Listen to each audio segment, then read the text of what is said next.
My name is Elizabeth Bukusi, and I'd like us to talk about something that many people struggle with and find very difficult, but it's a really important topic: sex.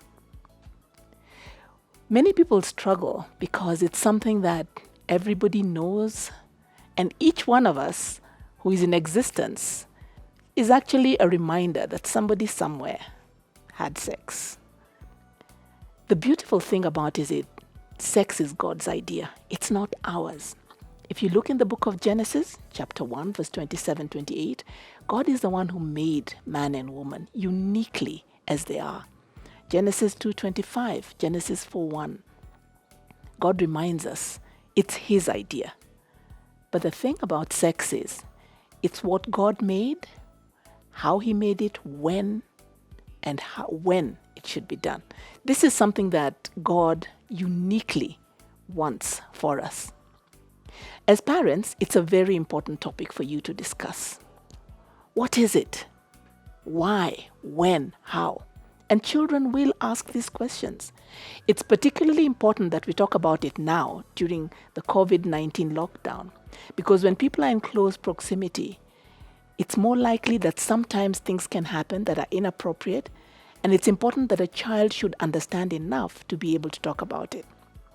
Now, children will ask questions, and when they ask questions, you need to know that they need answers, but not every question must be answered here and now.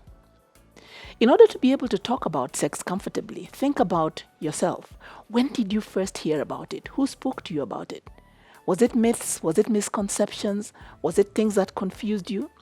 If you're confused about it, it's very hard for you to talk about it appropriately. But also, you need to know the basic facts. I don't know when you might have stopped your biology classes, but you need to be able to understand just the basics. How are babies formed?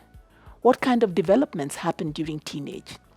Because once you're armed with basic information, it's much easier for you to be able to handle it. Get the basics right. So how can we talk to children about sex?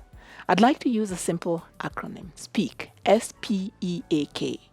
S stands for security, P, progressive exposure, E for explanations, A, ask and clarify, and K, keep it simple. Now, let's go through them one by one. S, security. The normal security that children feel when they're emotionally stable, when they're in a safe place, when they know they're loved.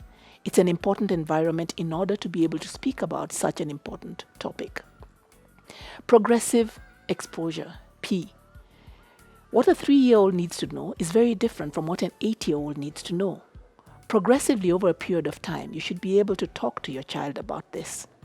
When a child is having a bath and asks about body parts, what is this? You need to be comfortable enough to be able to name it.